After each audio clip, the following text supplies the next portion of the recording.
appreciate that. Hard work, and you've got it in front of you, and look forward to working with you. I'm surrounded by great people, so we'll be good.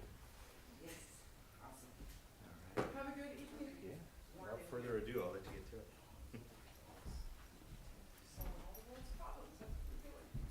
Recording in progress.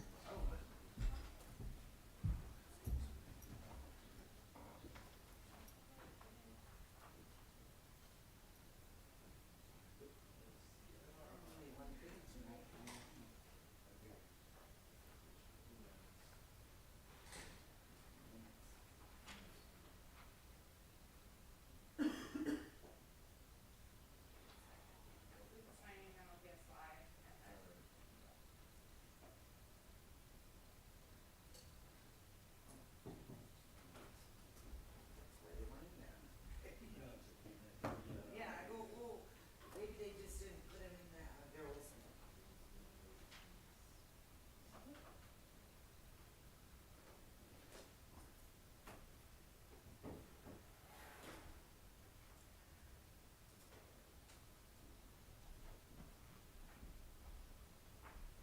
That's not the heater on, is it?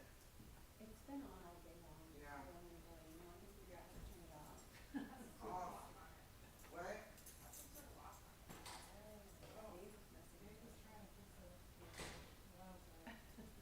Really? We used to turn it off, maybe they changed it. Well, it's either freezing or it's too hot for shut off. It's too hot.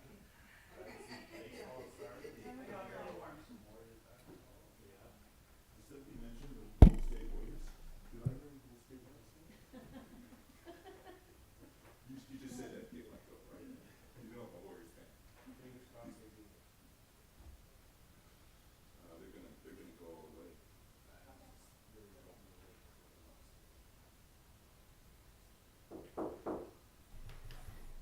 Okay, we'll call this meeting to order. We'll start with the Pledge of Allegiance. Commissioner Corona, could you please lead us? Allegiance to the flag of the United States of America and to the republic for which it stands, one nation, under God, indivisible, with liberty and justice for all.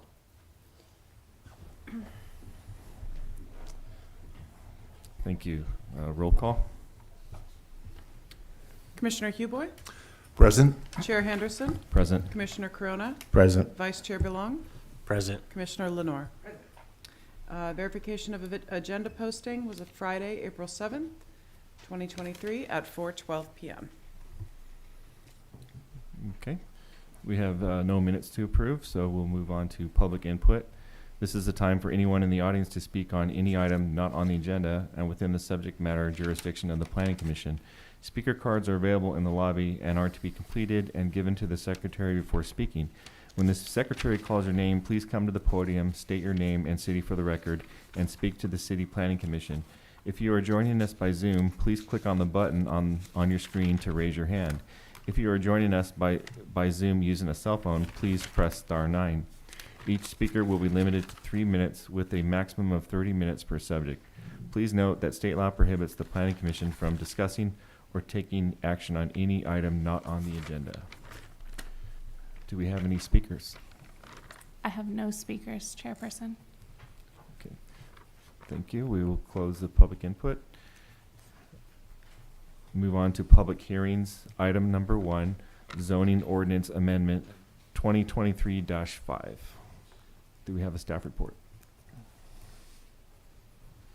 Yes, thank you, Chairperson. This item is for zoning amendment 2023-5 regarding the mobile food ordinance.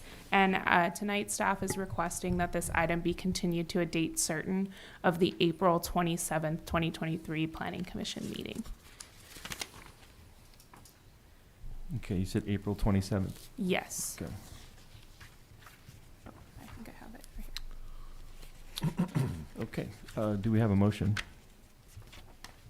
I move that we continue. Chair Henderson, Sorry. you will have to take public comment.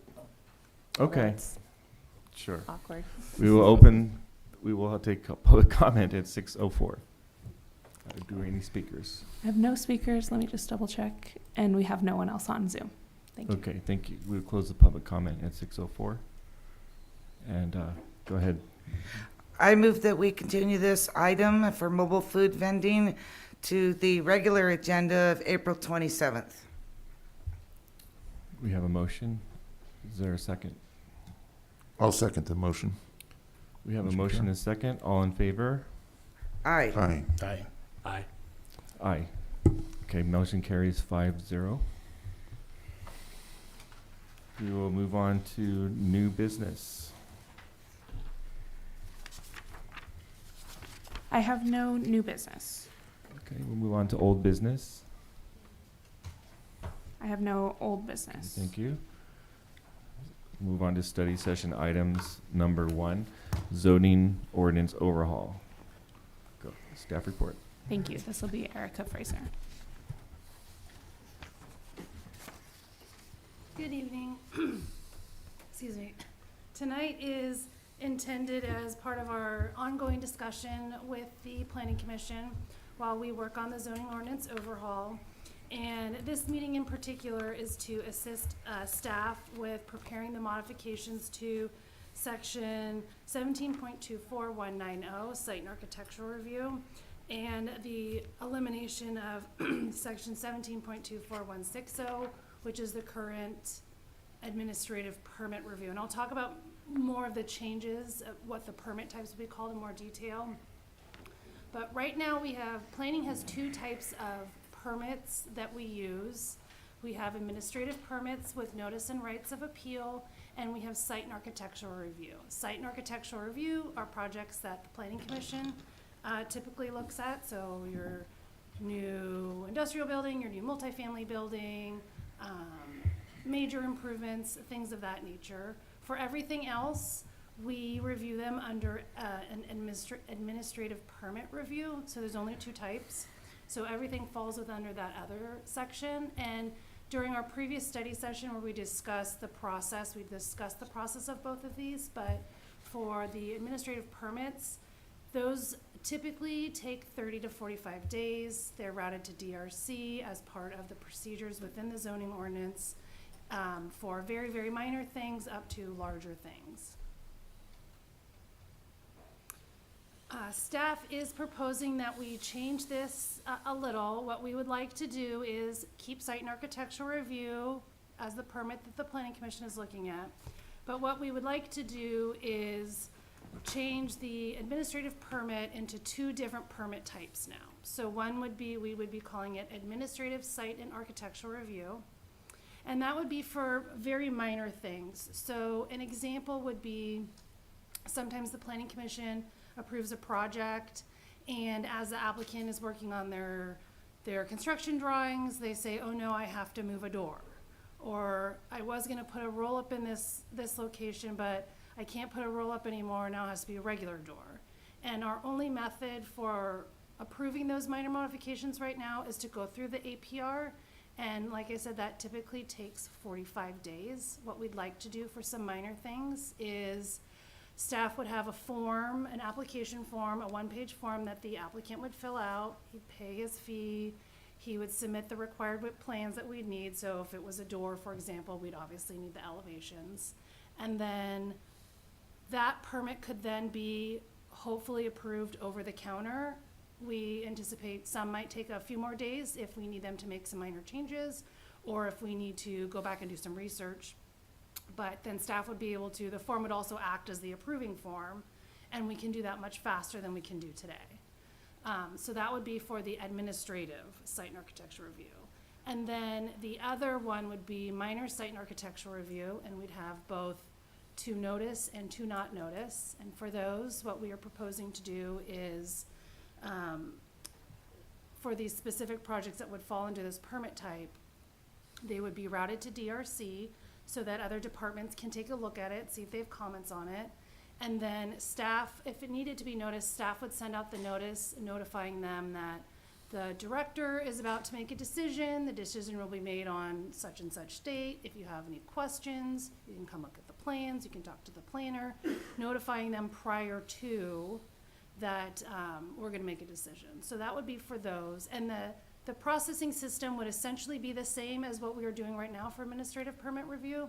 The one exception right now is our code tells us right now to not send out the notice until after the project is approved. The change now would be we would do it before, because if someone has a concern, we'd rather hear about it before we approve it rather than after, forcing them to appeal it. In some cases, it can be worked out. In some cases, they might just have a question. So again, just this is the kind of overall of administrative site and architectural review. They would be done faster than we can do an APR currently, because again, we're hoping 7 days max, down from 45, which is typical. We will keep these records on file with the city. Their application form is signed by them. It's then signed by staff. We'd stamp their plans approved and keep a record on file. Again, minor site and architecture review, we just went over that, but again, it's just taking place at the APR. We still route these projects to DRC. It allows us to place conditions of approval on a project. That's the difference really between the minor, because there will be no conditions of approval on the minor. Everything will be on the plans. This allows us to place conditions of approval if we needed to. For example, if someone wanted to modify their landscaping, we're going to include conditions of approval that talk about plant size, maintaining their landscaping, replacing dead or dying species. Those are conditions of approval we're going to want to have on a project of that nature. And then again, no change is proposed for site and architectural review for the process. It's really for those projects that are being reviewed by the Planning Commission. And one thing I did forget to mention is the intent, and there's an example in your staff report, is that the code will clearly list what projects require what type of permit. So each permit type will list then the projects that fall within that level of review. The existing code is confusing. It doesn't clearly state in some cases what requires a permit, but then it does in others. So there's a little bit of some areas where we have to make determinations, and it's just easier for everyone around if we clearly list what requires a permit. As part of this, we're also proposing to list projects that are clearly exempt from permits rather than just leaving it kind of out like we do right now. So some of the things we're recommending that are exempt from a permit is for properties where they have seasonal accent landscaping, you know, on a corner, maybe in front of the building, and it's designated as seasonal accent landscaping. You know, as the time comes, they can replace that plant with then the new season's plant. So we're not proposing that they have to come to us every time. Additions of any size to single-family dwellings, exterior modification to any single-family dwelling, repainting, retexturing, or replacement of materials with the same color, texture, and material for multifamily, industrial, and commercial, the repair of any walkways, ramps, or paving, exterior modifications to comply with ADA requirements, retaining walls, irrigation, and replacement of dead or dying landscaping when they're replacing it with the same species that was already there. Excuse me, Mr. Chair. While we have that slide up, can I ask a question? Go ahead. Make a comment. I just had to, I noticed on the line item of exterior modifications to comply with ADA requirements, just as a caveat, if it's a historic building, a historic residence, and you have to put a ramp with a railing, I mean, So, there's an exception there, right? so historic improvements are going to fall under a different code, a different section of the code. That also needs to get rewritten and will become more clear as we get to that area, what in those areas is going to need it. But when this section isn't really written yet, so this is kind of like just ideas that we have that are floating. Okay. And then as we write them, obviously things are gonna click in our heads that we need to also do X, Y, and Z. I will make a note about historical in case the other section doesn't cover it. I make sure that we are clear in this one. Thank you.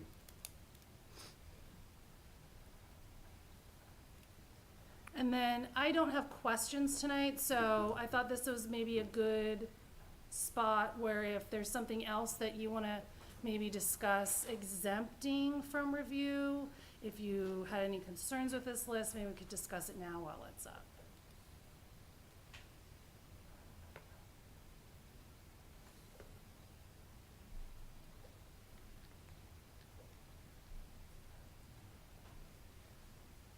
Gotta see the other list. Okay, we can go to that one.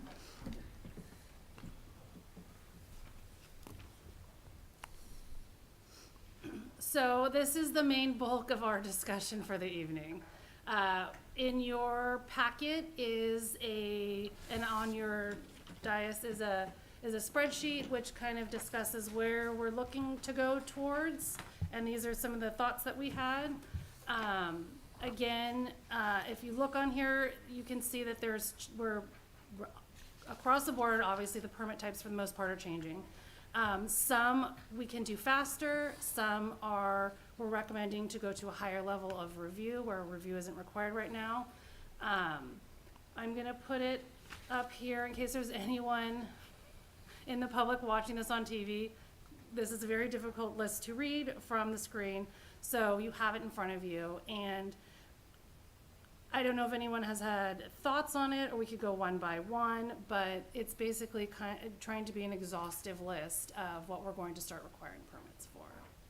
So for example, This is proposed? so if you look, the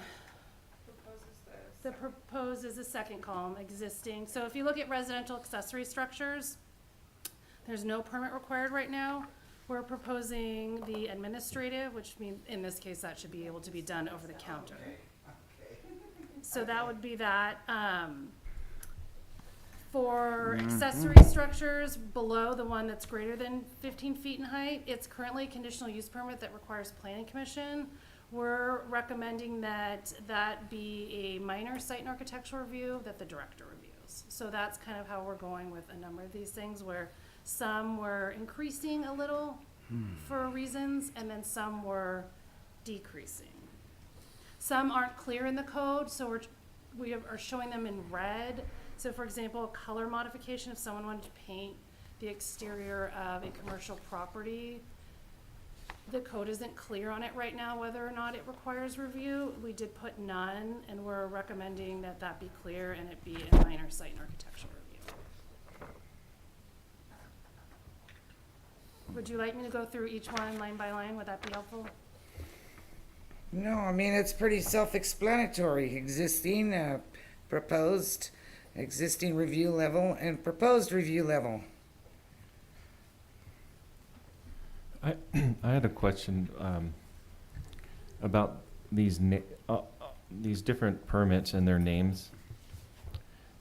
So the first new permit you talk about is called Administrative Site and Architectural Review. And the first line, it says, this is used to approve minor modifications. Okay, so it says that's for minor modifications. And then the next permit down says minor site and architectural review. And when I first saw that, I thought, well, wait, I thought the first one was for minor. So it seems like these names are so similar. I know, I don't know how the public is going to keep them I straight. have a lack of creativity on the names. That was the best I could come up with. We're trying to stick within the site and architectural review umbrella. Administrative really means it is something so minor, I can do it administratively. It doesn't take a lot of thought. You come in, you have an accessory structure, you are showing me the setbacks, I can check your lot coverage real quick, stamp, you're done, you're out of there. Minor then becomes more, even though the word is minor, but minor refers to this semi-level of review we have going on where we're not the planning commission, but it has to be routed to city departments. Okay. Maybe something like express site and architectural review. Just, I don't know. I think the public is going to have a hard time understanding this if they just see the different selections on a menu. And through the chair, in some communities, they call this an over-the-counter permit. One of the reasons that we had discussed this, why we don't want to call it an over-the-counter permit is, as Erica was describing, Some things we probably can stamp, and talking with, because we've talked about eventually having a planner of the day, and you can meet with that planner, you can get, come in, get your permit and leave. Some of them take a little bit longer, and so that's why we don't want to give the public the impression that every single one of these would be an over-the-counter, if you will. So if anybody has an idea of something snazzy that meets the intention, that would be great. But that's the intention, would be the over-the-counter, but not necessarily over-the-counter. So if the commission did have suggestions for new names, how much time would we have to come up with them? I mean, you have time. Even Okay. even if I bring you the draft ordinance, we can still cross Okay. out a name and write a All new right. one. Just asking, thank you.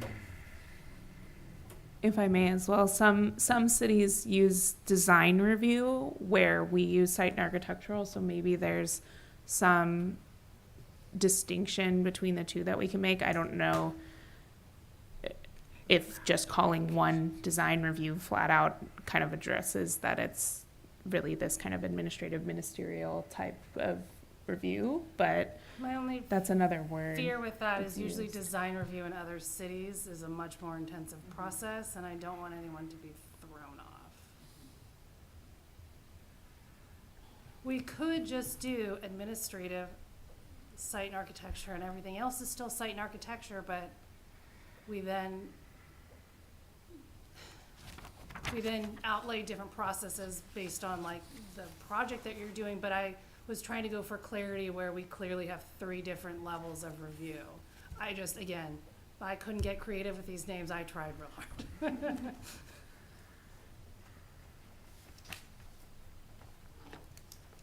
One of the things I was going to mention, as you all are sort of looking at this list, and it's exhaustive and sometimes get a little bit confusing. One of the goals that staff has and sort of in looking at, what the planning commission reviews and what staff reviews. And in general, coming to planning commission and going through this big public hearing process should be the exception rather than the rule, right? So, and that's where, where you are doing the much larger projects, they're much more complex. And if our standards are set and our ordinances are good, you should feel comfortable that staff can do these minor little things. So that's where you're seeing a lot more of the minor kind of site and architectural, if you will, where your time can be spent on some of those larger projects. So that's kind of my 2 cents when it comes to the difference. And then my intention again with the zoning ordinances, within the zoning ordinance, you'll have the title, the project, the types of projects that would fall under that. And then my intention, which once we leave tonight and I start working on this, at the next meeting when you're looking at the actual draft ordinance, I think you'll realize that the titles probably don't mean as much as you kind of think they do, like, where it's much more clear under what we're trying to do. I'm also with the next, when you have the draft ordinance, what I'll have is a draft of what that application form looks like for the admin, for the administrative site and architecture, so you can see like how we would process it. And then a draft of a handout that we're gonna have available to the public that clearly states what requires a permit, what they have to do in the process, so that it's easier for the public who wants to do some of these things. I mean, we have big developers in the city, yes, and they're used to working through the process, but there are also other people that don't do this very often, that maybe do it once, that maybe have a building where they, wanna do outdoor seating and they're doing it on their own, and we're trying to make the process easier for them as well, so it'll be much more clear. This is just words on a page right now, which is like a preliminary step to where we need to go, but that will make much more sense when you get to see it. Right now, what we're kind of trying to get back from you before I start writing it, and it's so shocking, is with this existing and proposed permit types, do you have any concerns? Are you okay with it? Is there anything you want to downgrade more, where you're saying, no, staff should really look at that? That kind of thing is what we're looking for. I got it. One, couple. May I? Chair? Go ahead. I didn't see the need for PC Planning Commission to do the security gates. I think that falls along the line of many of the others that you're assigning to the DSD, Development Services Director, so I wouldn't matter if that changed. My other question, of course, is residential.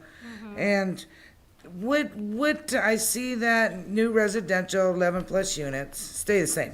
But the new residential 3 to 10 units is gonna go to Planning Commission to Development Services Director with a public notice. So what triggered that number? How'd you get to that number? So we were looking at a way to do two things.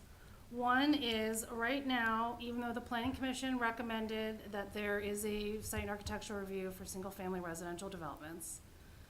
There's not. That did not Right. get adopted by the council at this time. So one is, we are trying to kind of have a buffer where if it's a smaller, when you're thinking 11 units, it's most likely a small-time developer building a few houses on a large parcel, and that doesn't create the impacts that you would see on a larger scale development, right? So, again, we have SB9, and you can build up to 4 on the 2 parcels under the SB9. So we're trying to come up with a medium area where, is there something we can do for the smaller scale person, which only requires building permit right now? Or as like, well, it depends on the type. Yeah, multifamily is the one Right, kind of single family, we're so just talking. We're thinking these are smaller scale type residential developments. We'd like to make the process easier on them, a little bit shorter, and encourage more infill development. Again, I don't know, have we had any under 11?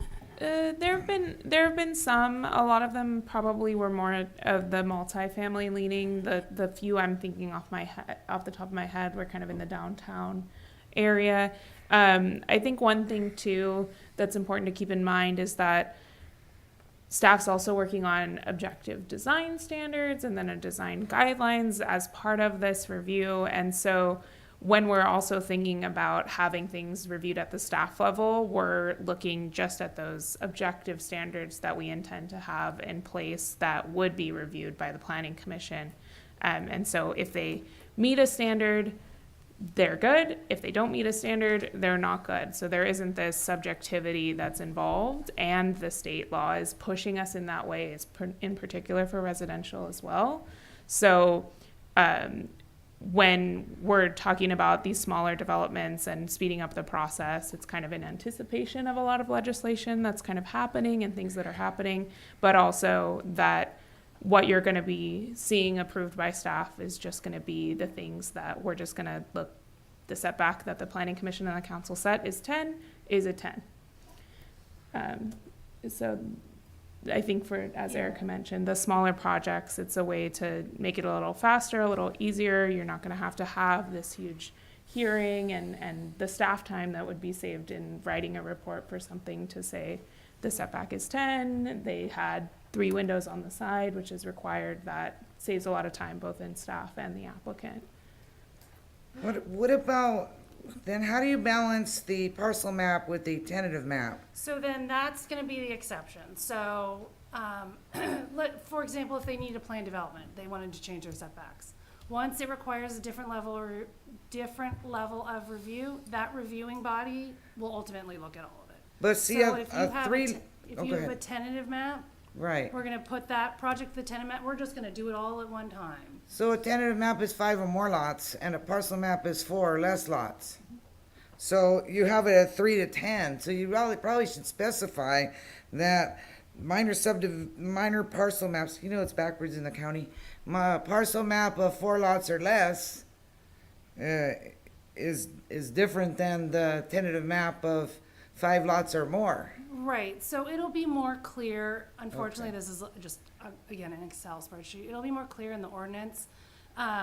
Okay. Again, we also have we have maps that have been approved for projects that haven't been constructed, so there are maps that are in existence. Well, yeah, there's not as many as there used to be, but I'm sure there's still several lots still. That's, okay, well, thank you. And just to what Eva said, or was stating, the state has handed down some significant regulations for housing. There are very definitive ways, the only ways in which you can deny a project, and they are very hard to make those findings. Oh, yes, I learned all about it. I Yeah, already knew. yeah, So that we did. next meeting, David and I are gonna give you guys a little, review on what we learned, but I already knew that. But now it really hit home when I said, okay, I asked Eva, what's objective design standards? She goes, Yeah. that's where you can't pick it apart. I'm like, oh. So then I went home and I was thinking, it's gonna be really important for staff to hit the nail on the head before it gets to planning commission, because I can see we have to be very objective, and I won't be able to say it looks plain or it looks ugly. I don't like it. So you guys gotta get it right and don't bring anything ugly. Mr. Chair, can I? It's in the eye of the beholder, though, I realize that. And I'm flexible, but only to a point. But if I'm gonna lose all my power, then I'm really counting on you guys. Yes. Staff. Well, staff. I appreciate you saying that. Yeah. So that's why when we bring objective design standards before you, really think about that. You know, what type of standards do we want to see? Exactly. If you don't have an opportunity to deny a residential development project based on subjectivity, let's make sure that those objective design standards are what you want. Absolutely. If you want a mixed-use project to have some sort of a base, middle, and a cap in the downtown, you know, these types of things, so then we can check the boxes and you can say, oh, nope, sorry, you've got a wall and it has 2 windows in it, and that's not what we want, because we said that you have to have a certain percentage of the base be windows, you know, Yeah. or something like that. So those are the types of things as we bring forward the objective design standards, which I think have been partially written. So, we had the ordinance that staff wrote to help us out in the meantime, because we really don't have many standards right now. We only have a few. And per the state, we can't, let's say, negotiate with developers anymore over their design. So we did write some. The council ultimately decided not to adopt them, but as part of this overhaul and as part of phase 1, at the end of phase 1, we will have design standards and design guidelines for the planning commission to review. We will have them for commercial, for industrial, for multifamily, for single family, mixed use. So it's similar to the site design guidelines you have now for S&A. You know, there's a pretty exhaustive list for the application for the site and develop the site plan guidelines and requirements. So it's all spelled out right there, right? What's supposed to be on the plan? That's what's supposed to be on the plan. But that's not a design thing. Right. Gotcha. So Okay. what we That's want not is design. to streamline this process. Okay. We're gonna get it amazing. And then with that, now we have these design guidelines to really help staff and the planning commission out. Yeah. Okay. Commissioner Huboy, you have the floor. Yeah, my suggestion on this objectivity also goes with what we're talking about tonight. As an applicant, if I was to submit for example, a facade change, I don't know if it's minor or if it's major. So if we can work in some objectivity Yeah. for how many windows, how many doors are changing. So then as an applicant, I know I fill out this form and go through the administrative process. The same goes for minor site layout or major site layout. If there can be some objectivity applied to that, what is major and minor, how can it be quantified so the applicant would understand it? I see what you're saying, yes. And also we'll have it set up so at any point, if the director felt uncomfortable with making the decision, the director can elevate it to the planning commission. So maybe it's a very controversial project. Maybe someone wants to. You know, David, when you make structural changes, that would be more of a major. And then when you were just doing a window, that could be more of a minor, right? Yeah, so I mean, for a major site layout, which says the director can do it, what if they wanted to, I don't know, decrease parking? We go, no, now you don't have enough, but they wanted to push the issue, that would be an area where the director might say, you know what, we're just gonna go to the planning Oh, commission. yeah, I saw that. So the applicant would have, if there's a question, I was to come to the counter, I could submit a preliminary site plan or elevation to outline what I'm addressing, promoting here, or proposing, excuse me, and then it could be taken into, shown to the director, and they would come back, and then they would come back to give me some direction on which way to go. Okay. But it might just be spelled out enough for you to figure it out. That's what they're saying. That's Yeah, I'd the like goal. it to be spelled out, That's but the goal. sometimes there's going to be some subjectivity that Of we course. can't evade, you know, so. It has to be subject to review of some sort. So based on this Excel sheet, is there anything you have concerns with? You're okay with it for now? You'll reserve judgment? How do we feel? I think the intention is good. I think that this is something that, as a planning commission, we need to focus on what we really need to deliberate on, what is important to us and what is important to the community in terms of significance and impacts. And I think this would help streamline the process. Commissioner Belong, did you have a comment? Yeah, I just had a few questions regarding the MS and the AS. Are the fees the same? We're proposing a lower fee for the administrative because the current admin permit, it takes a while. Even preparing, because we have to write findings, and then you have conditions, and it gets routed to all the departments, so you have other staff looking at it. That's reflected into that price. We will be proposing a lower fee for the admin, and it's really just to cover staff time.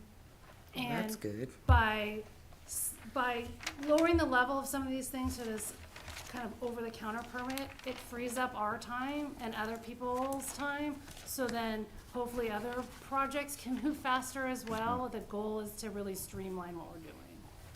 So items like roofing materials, if a resident was gonna change their roof from shingle to tile. So if you're historic, that's a different situation, but remember for the single family, you're in an R1, you don't have to go through planning. Okay, and then that's the same for landscaping, fencing, and everything else? Yeah. Okay.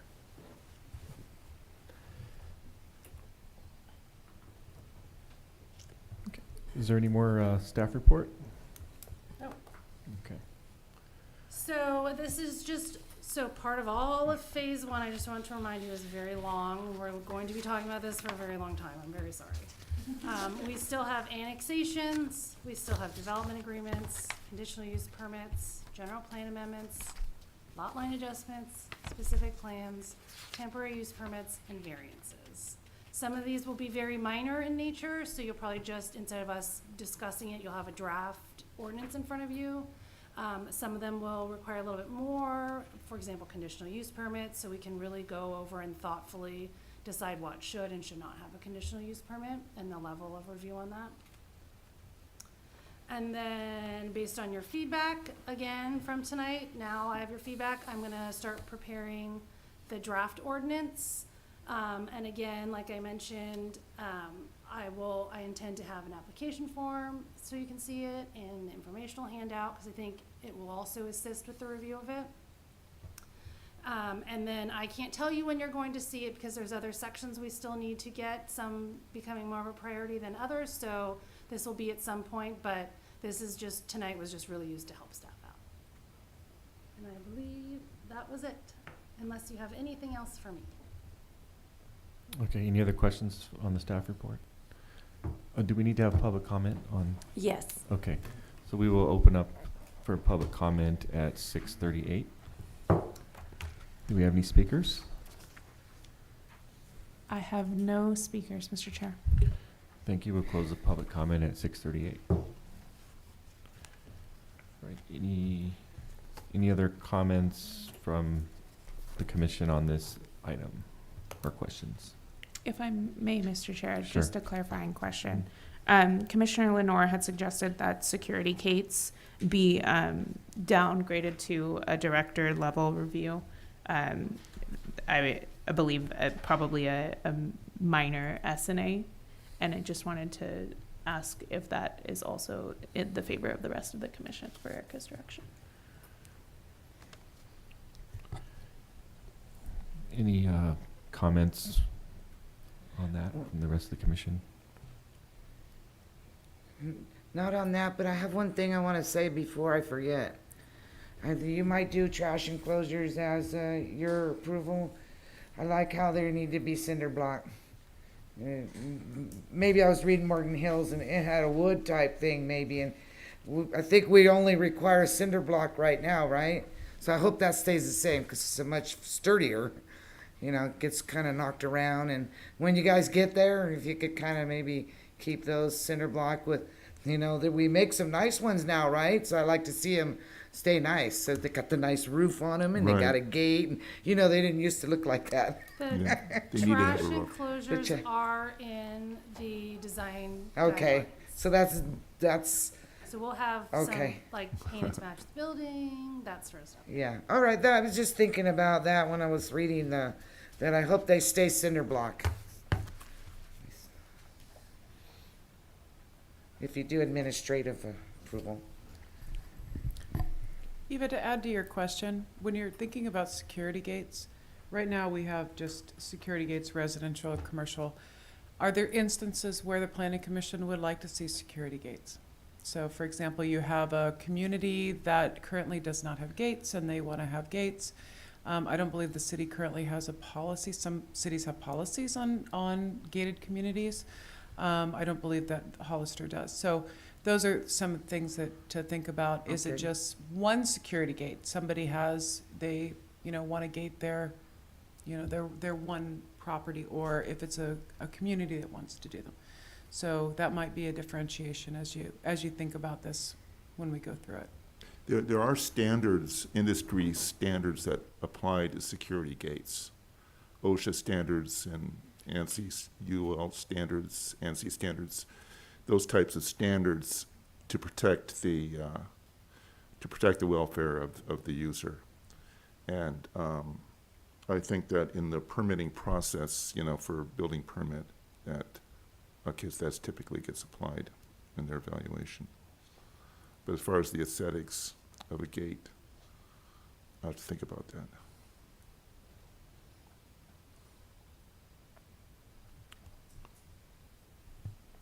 Okay, so is there anyone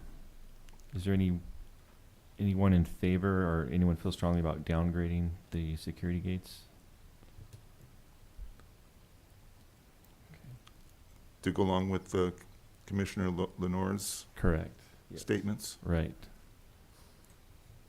Trying to see if we have consensus. She's gonna take on other reviews, and that just seemed like it fit in with some of the other things she's gonna review. Mm-hmm. The Development Services Director is gonna review, but it doesn't matter, I just brought it up. Mm-hmm. You know, if we would wanna see that, but I don't care. Whatever you guys want.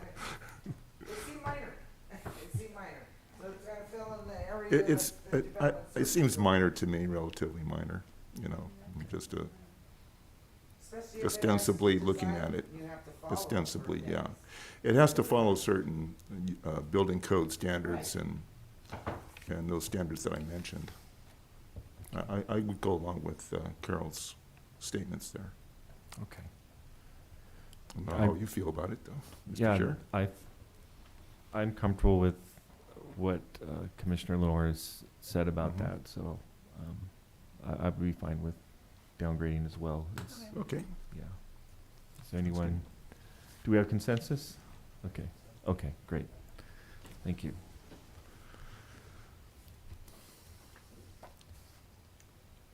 And that concludes my presentation. I have no more questions for you, unless you have anything else for me.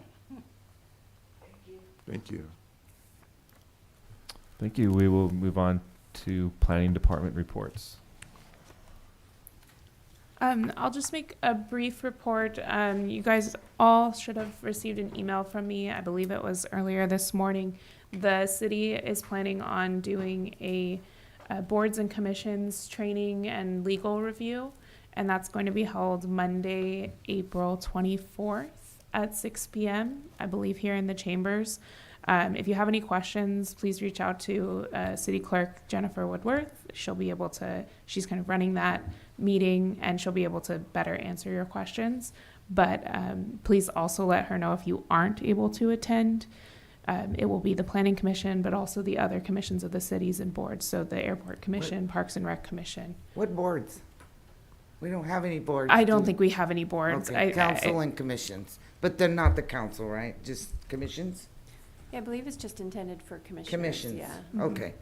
I didn't know if we had any boards. I didn't recall any. Yeah, I think Okay. we just have 3 commissions, if I recall. It's Airport, Parks and Rec, and Planning Commission, I believe. I could be missing one. But yes, so that's my only report for Arts April Commission. 24th. The only report that I would have is, I understand before I came on, the city clerk did put an announcement out looking for members to join a historic preservation commission. We do have a historic preservation ordinance, and if you all know of people that would like to serve on a commission, they can express interest to Jennifer. We're trying to figure out maybe another more creative way to look for commissioners. It's something brand new. It might be kind of fun for people to start something new. And then historic preservation is my background, and so Awesome. I'm actually very excited about it. So we'd like to get that program up and running. We do have a lot of historic resources in town, and want to make sure they're treated appropriately. So, Yes. yeah. So currently, when we would have, say, a certificate of appropriateness, which is the method that we would approve projects with on historic properties, it would currently go to the council in absence of that commission. So just keep that in mind, and I'll probably announce it every once in a while until we formally put it out, so citizens can take a look.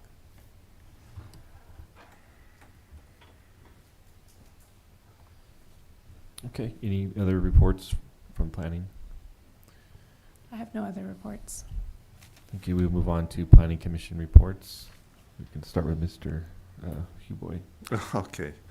I know Carol has a few words to say about Oh, I'm going to do it on the Academy. next meeting. For the academy? Yes, I'd like to You're going to do it now? say a few words about Okay, it. and then I'll- go ahead. and then you'll let you have the floor. I'm going to do it next meeting.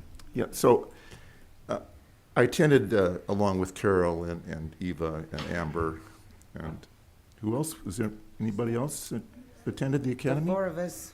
Yeah, it was 4 of us, and it was very well attended. The demographics of planners and planning commissioners from all ages and all nationalities, and I met a lot of people there that very interesting. They had stories to tell of their experiences in different communities. It started out with a keynote speech by a gentleman by the name of Berkey Brown. And he emphasized that as planning commissioners, we are leaders, and a good leader is a strong leader is a servant. And to build team bonds, he talked about shared values and shared vision, and the importance of creating ways to connect with the community openly. And later on, at the coffee, having coffee, I talked to him between meetings and had a nice conversation with him. And his keynote speech really stuck with me to this day, and I continue to think about it. And then, as Carol was mentioning about housing, which I find is really the contentious subject of planning today, especially in California. We talk about, we mentioned SB 9, increasing densities, the ADUs. There was talk about SB 35, streamlining housing, construction, limiting fees, what the state is emphasizing here with these mandates, SB 330, which I believe was once the Housing Accountability Act and now is called the Housing Crisis Act. And AB 2345, which is density bonus law. There was a lot of talk about that, along with other classes I took on roles, responsibilities, and restrictions. But what I'd like to emphasize, what I really found interesting to me as a planning commissioner and an architect, is the objective standards that, and when you evaluate these projects for housing. And if it's a permitted use, you know, you really can't deny a housing project of a permitted use unless there's an adverse impact to health and safety. And the emphasis to restrain from making land use decisions based on economics, personal judgment, or opinions. So even when we talk about neighborhood conformity, there's some subjectivity there. So we talk about housing, coming up with these objective standards, setbacks, massing. I find that as, you know, I've been doing it since 1989 when I got licensed architect,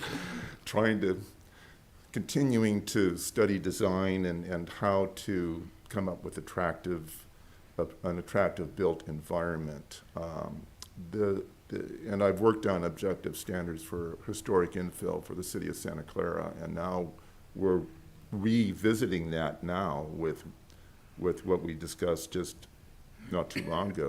And I just found that really fascinating, interesting, and important. And so looking back on everything, and they complain about traffic here, traffic there. It took me 3 hours to go 20 miles from And they drive crazy. to Anaheim from. I was scared. It was we moving went fast from Ventura everywhere. to Anaheim. It was just crazy. But after I got there, I was like a zombie. But they had the Golden State Warrior game, which Yeah, we I had watched. a delay And getting there. that brought me back to earth Yeah. because they won. No, but all in all, I know it was very worthwhile, and I could go on, but I'm sure Carol has a few words I have to say. other things, but I'm gonna wait. I'm gonna do it on the regular meeting. And that concludes my executive summary of the academy. So you get part 2 on the next meeting. Okay. Thank you. Do we have any other planning commission reports? I have something. Okay. I would like to request for not only me, but hopefully all of us, a hard copy of the draft general plan. I'll tell you, you can look at it on a screen, but it's really nice to have it in the paper because it's you get really a lot of the illustrations are so much better when you're just looking at it. But anyway, I would like one, and I'm sure that when the consultant did it, they submitted so many copies when they submitted the draft. Maybe they don't do it that way anymore. We used to get like 50 copies. No, everything was electronic, but Okay. we'll figure out a way to. I would really appreciate it, and I'll save it, and I'll use it quite a bit. So if I could get one, I would love it. Okay. You know, I just wanted to say one other last word. I forgot to mention the legislative updates. There are so many legislative updates, not all of them that the California League of Cities is Endorsed. going along with. Yeah. You know, like SB. They were getting booed. Yes. In jest. SB4. In jest. You know, the right to build houses on religion-owned land. I mean, it's just one. It just goes on and on. There's so many of these legislative updates. And then finally, they had a game called a Planning Commissioner Jeopardy game. that was fun. You know, I mean, that was. And Commissioner Huboy, our firm recently did a legislative update for the city council, and it was kind of more broad than just planning matters. But if that's something that the planning commission is interested in, we could probably do a presentation for you related just to. Yeah, I'll look into that. And I also would like to appreciate what Carol said about getting the hard copy of the general plan update. I certainly would like that myself. Yeah, so I can make notes on it instead of looking at the computer screen. Yes. So just suggest maybe emailing the commission, asking who wants it, and then they can let you know. Unless you all want to let us know, Okay. now, then we can get on that. I would imagine the council likely will want it as well. So if we're gonna go out for printing, we may as well, figure out how many we need. Don't you have to put them in the library? A hard copy? Yeah. I don't know if we so. necessarily have to nowadays. Maybe not. It's changed It over used to time. be that everything had to be Put hard everything copy. everywhere. Yeah, Yay. you know, the agendas, all that used to have to be, Here's where you can see it electronically. Yeah. right. How about this? Is there anybody who does not want a hard copy if we're gonna be taking them out anyway or getting them printed? I don't want one now. I reserve, I can request one in the future if I decide I'd like one, Right. but for now I don't need one. So I'm gonna look like 4. It's not just that, but it's also my vision looking at a screen. I can't do it very long. And I can read better than, my eyes get blind really fast. And I don't have it anymore. Post-it notes too. After staring at a screen for 33 years, I just can't do it anymore. I get blurry vision fast, so better to have it where I can adjust it and stuff. Okay. Any other planning commission reports? I don't really have a report, but the next 2 meetings, I have a heavy travel schedule. I know May 11th, I definitely won't be able to make it. And then the April 27th, I'm actually flying back that day, so pending if I can get back, I'll be attending, so. Yeah, thanks for the heads up. Okay. Do we have a motion to adjourn? I move that we adjourn. I'll second. All in favor? Aye. Aye. Aye.